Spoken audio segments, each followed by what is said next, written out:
하양의 우화, 벽도 마루도 천장도 희고 모서리가 전혀 없는 방에 너가 있다고 상상해봐라. 어떤 보이지 않는 힘이 너를 이 공간에 매달고 있다고 상상해봐라. 너는 그 방의 공중에 매달려 있다. 너는 아무것도 만질 수 없고 아무것도 들을 수 없다. 너가 보는 것은 오로지 하양뿐이다. 너는 체험이란 면에서 너가 얼마나 오래 존재하리라고 생각하느냐? 그다지 오래는 아니겠죠. 나는 거기에 있지만 나 자신에 대해서는 아무것도 모를 테니까요. 얼마 안 가서 저는 미치고 말겠죠. 실제로 너는 바로 그것을 하려 할 것이다. 너는 그야말로 정신을 놓아버릴 것이다. 너의 정신은 들어오는 온갖 자료들을 의미 있게 만들기로 되어 있는 너의 부분이다. 하지만 들어오는 자료가 없다면 너의 정신은 할 일이 없다.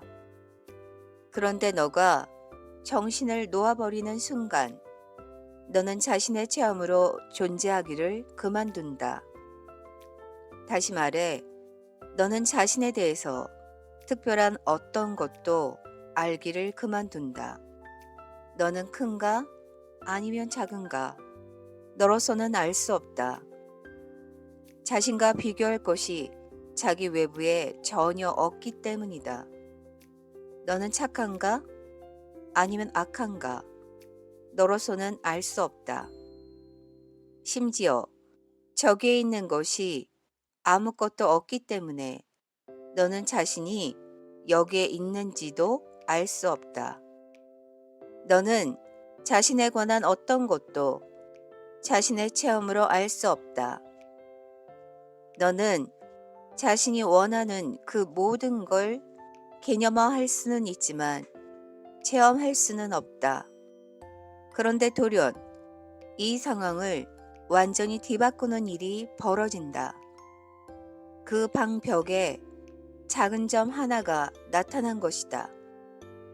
그것은 누군가가 만년필을 가지고 와서 작은 잉크점 하나를 찍어 놓은 것과 같다. 그 점이 어떻게 해서 거기에 실제로 있게 되었는지는 아무도 모르지만 그 점이 너를 구해 주었으니 그런 건 중요하지 않다. 이제 다른 것이 있다. 너가 있고 벽 위에 점이 있다. 갑자기 너는 몇 가지 결정들을 다시 내릴 수 있게 되었고 몇 가지 체험들을 다시 가질 수 있게 되었다. 점은 저쪽에 있다. 그건 너가 여기 있는 게 틀림없다는 뜻이다. 점은 너보다 작고 너는 점보다 크다. 이런 식으로 너는 자신을 다시 규정하기 시작하고 있다. 벽에 찍힌 점과의 관계에서. 너가 정감했는 관계가 너를 제정신으로 되돌려 주었기에 그것은 신성한 것이 된다. 이번에는 그 방 안에 새끼 고양이 한 마리가 나타난다. 너는 누가 이렇게 하고 있는지, 누가 이런 일들을 일어나게 만들고 있는지는 모르지만 이제 좀 더 많은 결정들을 내릴 수 있게 되었기에 고마워한다. 그 고양이는 너보다 더 보드라워 보이지만 더 잘생긴 쪽은 너다. 적어도 그중 한때는. 고양이는 너보다 빠르고 너는 고양이보다 강하다. 더 많은 것들이 그 방 안에 나타나기 시작하면서 너는 너의 자아 규정을 넓혀가기 시작하고 그럴수록 그것은 너에게 더 분명해진다. 이처럼 너는 오직 다른 것이 존재할 때만 자신을 알 수 있다. 이 다른 것이 너 아닌 것이다. 따라서 너 아닌 것이 없으면 너인 것도 없다. 너는 엄청난 진리를 기억해냈고 두 번 다시 그것을 잊지 않겠노라고 맹세한다. 너는 삶에서 만나는 모든 사람과 장소와 상황들을 두 팔 벌려 환영한다. 너는 그 어떤 것도 거부하지 않는다. 왜냐하면 이제 너는 너의 삶에 나타나는 모든 것이 축복이고 그것들이 자신이 누군지를 규정할 더 많은 기회와 자신을 그것으로 알 더 많은 기회로 주고 있음을 알기 때문이다. 하지만 내가 흰 방에 혼자 놓여 있다면 내 정신이 어떤 상황인지 헤아리지 않을까요? 정신은 이봐, 난 흰 방 안에 있어. 그게 전부야. 느긋하게 즐기자고 라고 말하지 않을까요? 물론 처음에는 그렇게 하겠지. 하지만 더 이상 들어오는 자료가 없는 상황에서 정신은 얼마 안 가 뭘 생각해야 할지 모르게 될 것이고 결국 정신은 하향과 공허와 무와 고립에 직면할 것이다. 너는 너희 세계가 고안해낸 가장 혹독한 징벌의 하나가 뭔지 아느냐? 독방 감금이요. 맞았다. 너희는 긴 시간 혼자 있는 것을 참아낼 수 없다.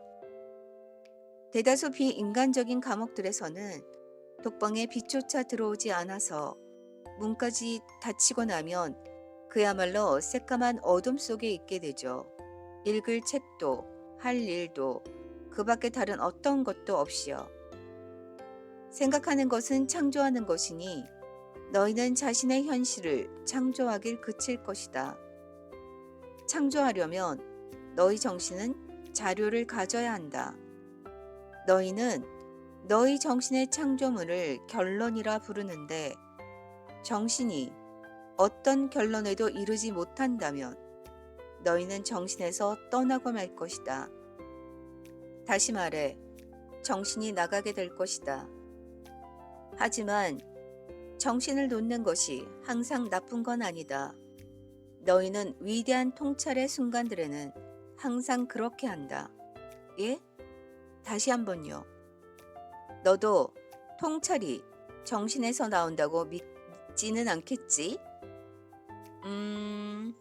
전 항상 생각하기를 그게 문제였다. 너는 항상 생각한다는 바로 그것이. 이따금 생각하지 않으려고 해봐라. 그냥 있으려고 해봐라. 가장 큰 통찰력은 너희가 문제를 놓고 계속 생각할 때가 아니라 그것을 그냥 가지고 있을 때 온다. 이건 생각은 창조 과정인 반면 있음은 자각 상태이기 때문이다. 잘 이해가 안 되는데요. 좀 도와주십시오. 전 생각할 수 없게 된 것이 문제라고 생각했거든요. 흰 방에 그 사람은 미쳐가고 있는 거니까요. 나는 그가 미쳐간다고 말하지 않았다. 그건 너의 말이다. 나는 그가 정신을 놓는다고 말했다. 그는 자료를 가질 수 없기 때문에 자신의 현실을 창조하길 그만둔다. 그런데 그가 긴 시간 동안 자신의 현실을 창조하길 그만두면 그는 너의 말대로 될 수도 있다. 하지만 만일 그가 잠깐 동안만 그렇게 한다면, 짧은 시간 동안만 그렇게 한다면 그런 휴식이 그에게 도움이 되겠느냐? 아니면 해가 되겠느냐? 그거 재미있는 질문이군요. 생각과 말과 행동은 창조의 세 단계다. 그렇지 않느냐? 맞습니다. 너희가 생각할 때 너희는 창조하고 있다. 모든 생각은 창조다. 그렇습니다. 그래서 너희가 어떤 문제를 놓고 생각하는 건 해결책을 창조하려는 것이다. 맞습니다. 거기에 무슨 문제가 있습니까? 너희는 해결책을 창조할 수도 있지만 이미 창조된 해결책을 그냥 자각할 수도 있다. 예, 뭐라고요? 이해가 늦는 사람들을 위해서 다시 한번 말씀해 주시겠습니까? 너희 중 느린 사람은 없다. 하지만 너희 중 일부는 아주 느린 창조 방식을 쓰고 있다. 너희는 생각하는 것으로 창조하려 한다. 앞에서 보았듯이 이것도 가능한 방법이다. 하지만 지금 나는 너희에게 새로운 것을 말하고 있다. 생각은 가장 느린 창조 방식이다. 잊지 마라. 창조하기 위해서는 너희 정신이 자료를 가져야 하지만 너희 존재에게는 자료라는 게 전혀 필요하지 않다. 이것은 자료라는 게 환상이기 때문이다. 그것은 실제로 있는 것이 아니라 너희가 만들어내고 있는 것이다. 그러니 환상에서 창조하려 하지 말고 있는 것에서 창조하고자 하라. 정신 상태가 아니라 존재 상태에서 창조하라.